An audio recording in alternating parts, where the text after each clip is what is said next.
Welcome back into the Everything Money channel. As always, I'm your handsome and debonair host, Seth. I'm here with Paul. Welcome, Paul. Would you consider me handsome and debonair? You've been upset lately with some photos I took of you. You said you look chubby. You have that round face. I did look chubby. I think you look smashing. Well, thank you. And Trader Mo looks even better.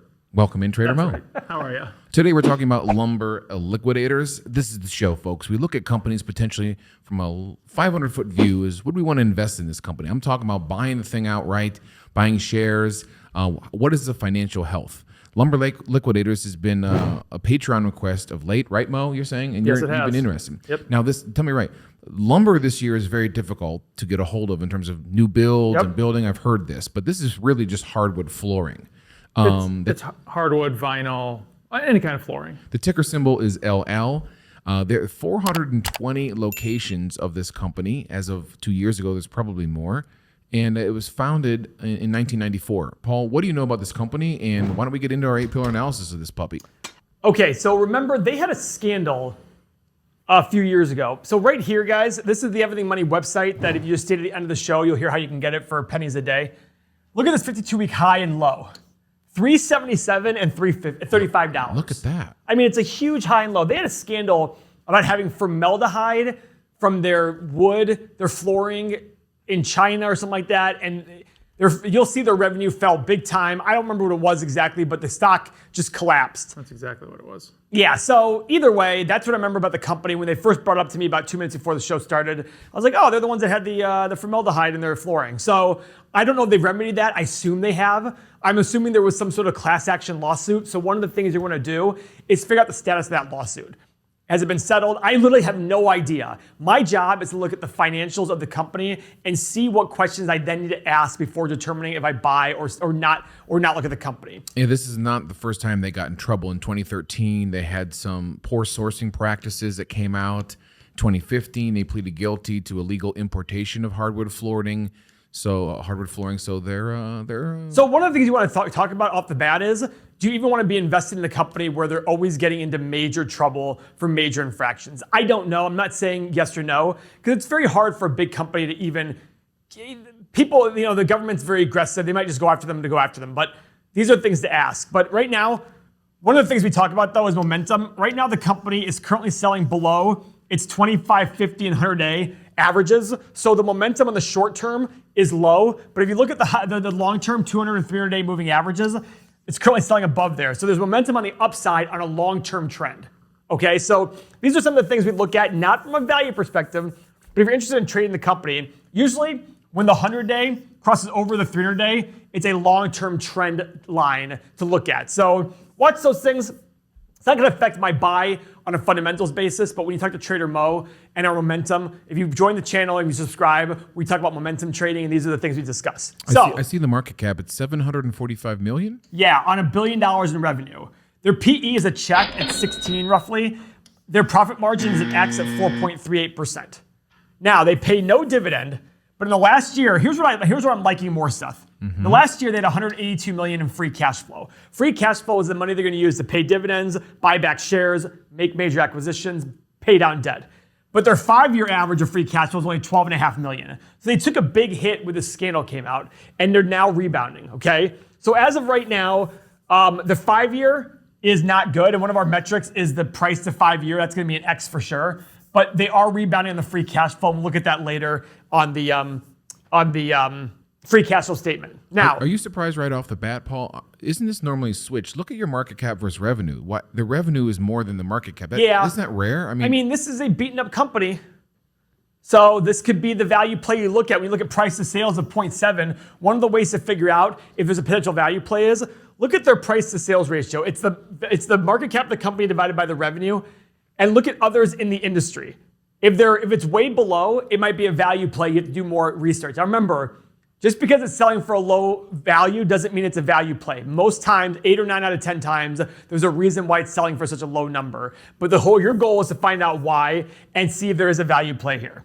Now, one of our metrics that we're going to look at, it's not an 8-pillar yet, is the return on invested capital.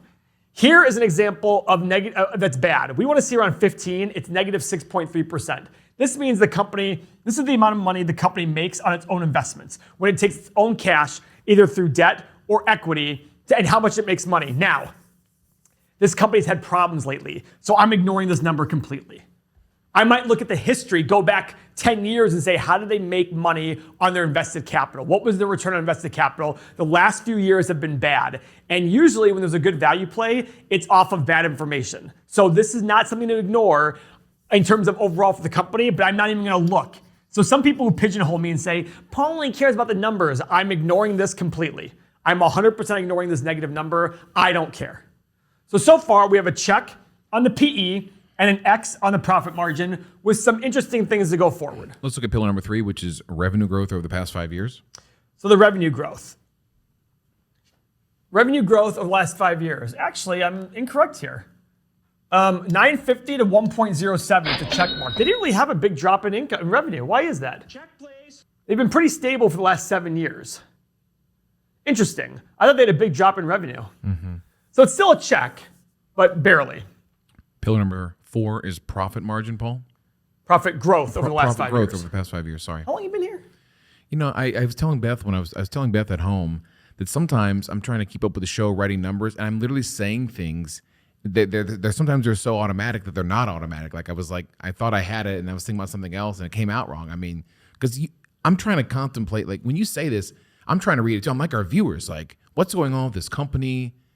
The numbers are always, sometimes they're so silly, I'm trying to understand them. Yeah. So that's why I screw up Well, so ask much. me to slow down sometimes, even though I might throw something at you. Yeah. But either way, they lost 83 million 5 years ago, and they made 47 million last year. So that's a check. Now, if you look, I mean, they made big money in the early 2010s.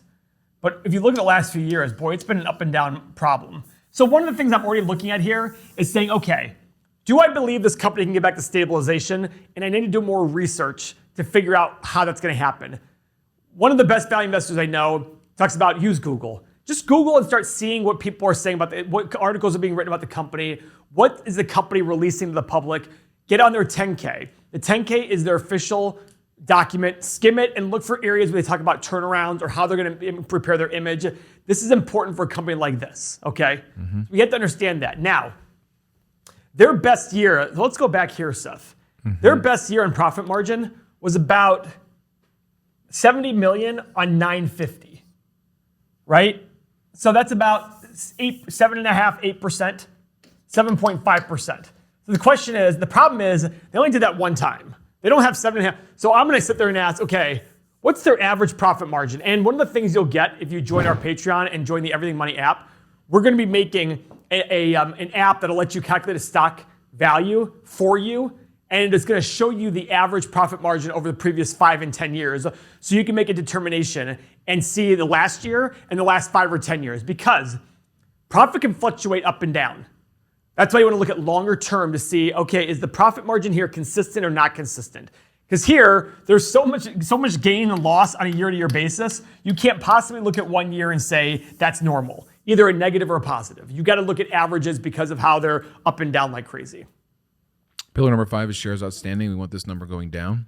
Not going down. It's 27.2 million to 28.86. That's an X right there. So what they're basically saying here is, guys, remember you owned shares over here in 2016? They're actually buying you less of the company than they are today, because this is just adding more shares to the company. You still own your 1 share, but now you're splitting it amongst 28.86 million shares versus 27.2. So when they're issuing more shares, they're diluting you as an owner, which I don't like unless the company is massively, massively overvalued.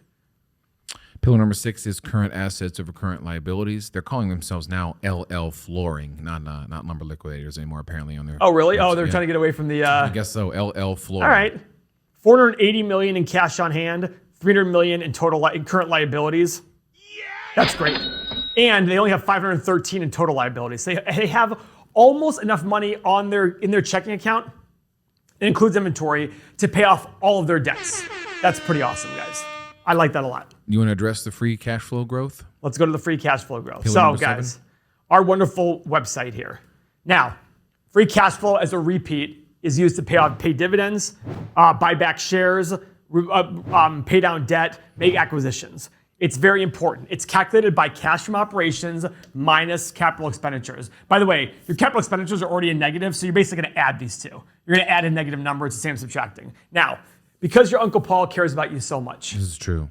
and I created this website. Instead, I added a line to the investing section of the free cash flow statement. This does not exist in a real free cash flow statement. It is telling you the free cash flow by year, and I'm also in parentheses showing you the 5-year average here. This is replacing me. This literally, I have no reason to keep Seth around. This is true. Which is kind of awkward because Did it just happen, Mo? Did it finally come down? bad news out of Richfield. Seth, you're fired. Tough news out of Richfield. Tough news, damn it. So anyhow, Keep going. Here we're looking at it, but look at this. The negative free cash flow over many years in a row and all of a sudden skyrocket. There was a huge change in working capital, which you have to go understand that a little bit more. I would not buy based on this number right here. Because right now this shows a price to free cash flow. 750 million divided by 180, that's what, 4.6? And most people would sit there and say, oh, 4.6 times free cash flow. That means in 4.6 years, if you own this company in full and it repeated this every single year, in 4.6 years, you have your entire investment back. That's almost over a 20% return, almost a 25% return. 4.16, Paul. 4.16. Oh, Yeah. 4.16, sorry. Yeah. So in a little over 4 years, you can get all your money back. Anytime it's less than 10, you need to pay attention because less than 10 is a great number from a value investing standpoint. It means in 10 years, you're going to get all your money back and you still have the business operating. I'm not paying attention to this because of how inconsistent this number is. And I'm also not going to pay attention to the average of 12.5. What we need to do here is go do more research on the company and figure out what is sustainable. What's the actual sustainable number? Because if we go back to the past, even when they were making money, it still wasn't great. What were they making here? In the first 5 years of the decade, they were doing 5, 51, 81, and 12 is 93 divided by 5 equals 16.6. No. 19.6? 18.6. 18.6. So it's not much higher than their 5-year average of 12.5 here. So that's what I want you guys to remember. Now, they had less revenue back here for the first 2 years, and then all of a sudden the revenue increased. But when their revenue increased, guys, their free cash flow plummeted. Why is that? I have no idea. Their revenue started to increase right around here. I don't know. So these are the questions. This is what the 8 pillars is for. It's supposed to sit there and tell you a story. Think like a business person. If you've never owned a business, it doesn't matter. Think like yourself. Okay. If all of a sudden my income went up, but my free cash flow, my money that I have, my disposable income went down, wouldn't you be asking questions? Why is my income going up and my disposable income is going down? The free cash flow is essentially the disposable income that you have as a company. It's that you pay off all your expenses and you're paying off your improvements to your lifestyle or whatever it is. That's the way to look at it. You have to ask these questions. Would you invest in yourself? Is every single time your income went up, your free cash flow is going down or staying the same? You're spending too much money. So that is something to consider here. It is an X on the price of free cash flow because we take it as 750 divided by 12.5, which is 60. Is it 60? It's 60. Yep. Okay. And because of the amazing Everything Money application, we have our 8 pillars tab right here, kids. It just tells you right here everything. Check mark X, check, X, check, X. Done.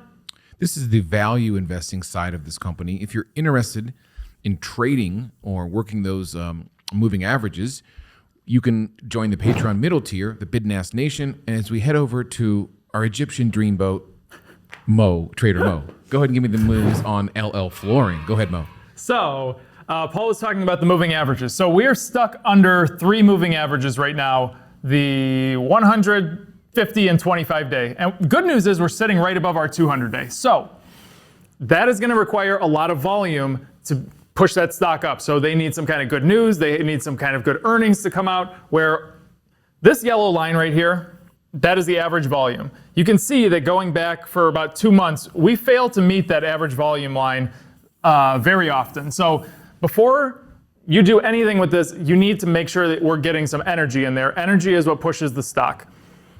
So looking at it from a long-term perspective, we do have our red line over our yellow, which is wonderful. That's the first step. This is where I say throw a tracker share on something, because you can go in there and buy this stock for 25 bucks just by one share. Make sure you see it every single day in your brokerage portfolio. People say, why do you put a tracker share instead of putting it on your watch list? Because my watch list is this long and my tracker share list is this long. So I'm gonna miss half of these stocks over here.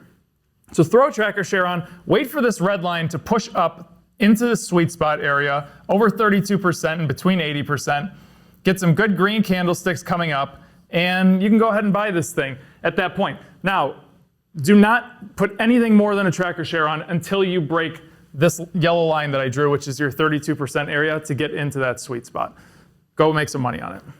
Thanks, Mo. Final take, Paul, on LL, Lumber Liquidators. Personally, my personal opinion is I'm going to ignore it and go find another opportunity. But if you really believe something, if there's something you know about the company, you've dealt with them, and you think, no, this has potential, just go do more homework. The best thing about value investing is not every value investor agrees on things. I'm very well could be wrong. I could be missing something very big in it. I'm just telling you from my standpoint, I feel like there's other opportunities out there that I can sit there and spend more time on that probably have better upside potential. If you do agree with Paul, you can join our Patreon. The link is in the description below. The Patreon has been one of the shining lights in our life, Paul. It's just been it's growing. The people who are in it are just incredible, like-minded people like yourself. You can ask about Lumber Liquidators, get some more inside information on it. And it's an incredible community we're building, Paul. And they do get access to this wonderful website, which you're going to show right now in terms of our competitors. So guys, this is the Everything Money website. It used to be $8 just 2 months ago. Then it was 14. Now it's 17, on its way to 49. The question I have to ask you, did you want it for 8 because you can't get any more for 8, but there are people out there who have it for 8? Do you want to wait till it's 49? And here's what you get with it. 8 pillars, 10 years of financial data, stock value calculator, real estate calculator, house flip calculator, momentum trading, stock screener, retirement calculator, and the biggest part, Discord community of like-minded investors, all for $17 a month right now. Our competitors, $199 a month, $199 a month, $35 a month, and they don't give you everything. This is the ultimate value play. The Discord community is incredible. There are 30 or 40 chats set up so you don't get inundated with one chat that has 1,000 messages going in it. You can talk about every individual sector, ask questions. The best part is, let's say you like Lumber Liquidators.